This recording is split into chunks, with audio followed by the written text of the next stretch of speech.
So, this is day 129.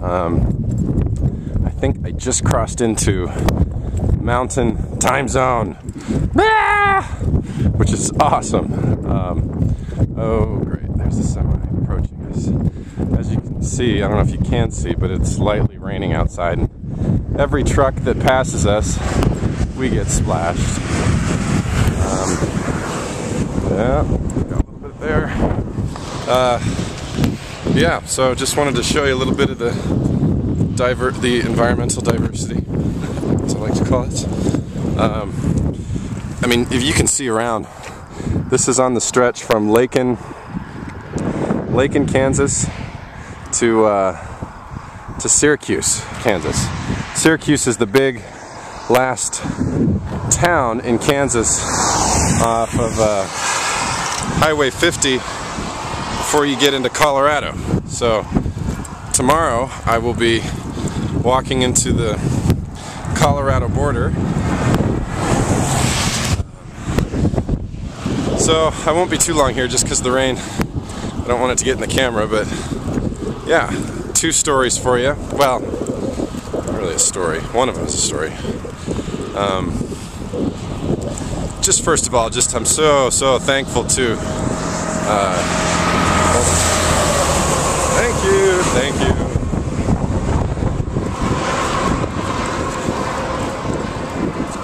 Oh, this traffic, constant traffic. It's just fun. Constant cars.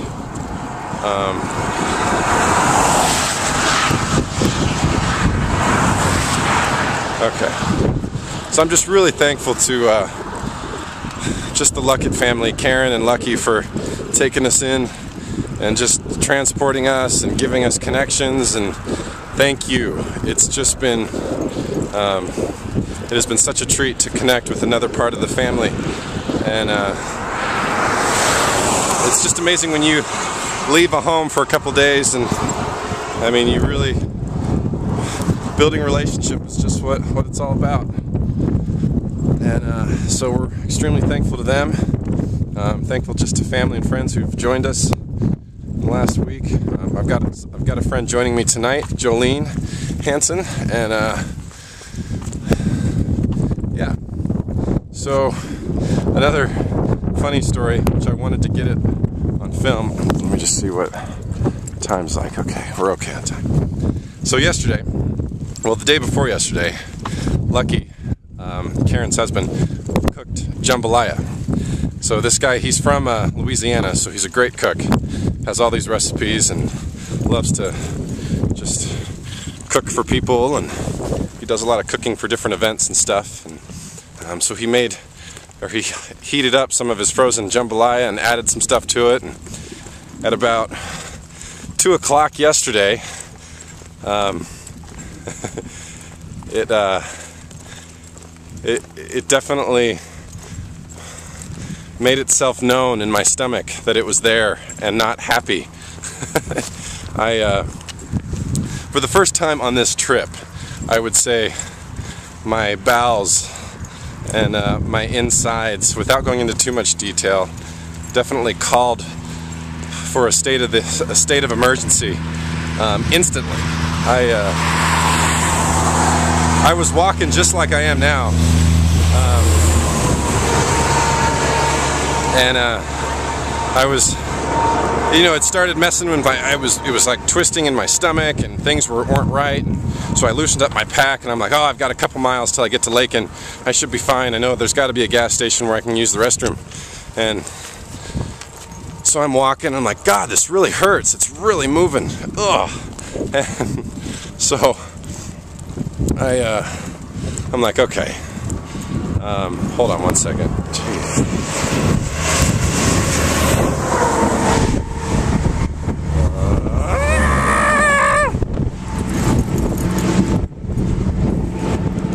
Great time to do a video. So we're walking on next to the highway, and I'm breathing really hard, trying to keep it in. I'm pinching this stuff in. I think I was pinching harder than I've ever pinched in my life. I apologize if this is getting too graphic, but I've got to put you into this situation here.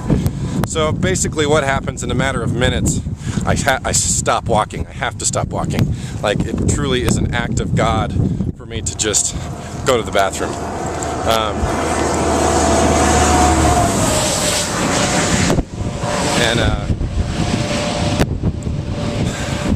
So I look around, I'm like, okay, and I'm panicking. I mean, it's panic. It's utter panic. It's going to, I'm going to go. And it's either going to be right here on the road, or it's going to be somewhere maybe a little bit hidden. So there's no trees, nothing. I see the gas station about a mile up the road, and I'm like, can I run? Can I make it? My body won't let me move until I have a spot. And there's trees, there's ditch. But the ditch is like low grass. Everyone could see me if I just threw myself in the ditch. The barbed wire fence, I'd hop it, but there's nowhere to go over the fence. There's a cemetery up there, but how weird is that? Like hiding behind how wrong is that? And then there's this row of pine trees, and then a little bit on the other side of the road, there's a cornfield. So in a matter of seconds, I had to make a decision. I threw off my pack. Luckily, I didn't have the dog with me at the time. Threw off my pack, sprinted into the cornfield. Tons of people saw me, had to. There's tons of people on the Highway 50, people hanging out in the cemetery. I'm sprinting into this cornfield, throw down the pants, and just let it go. And it was unbelievable. Never felt so free in my life. And it's amazing when you're in that place of emergency, just how little you care if people are looking at you, or if you get caught, or it's just the most liberating feeling. So had an interesting experience with corn leaves as toilet paper, and I know all of you appreciate the detail. You need the details though. And so then I slowly and very peacefully walked out of the cornfield, back to my backpack and into Lakin. Just being so thankful that that monster was out of my body. But that's just an amazing, I mean, it's just, that's the first time I've had to do it that way. Anyway, just thought I'd share that with you. It was a big event yesterday.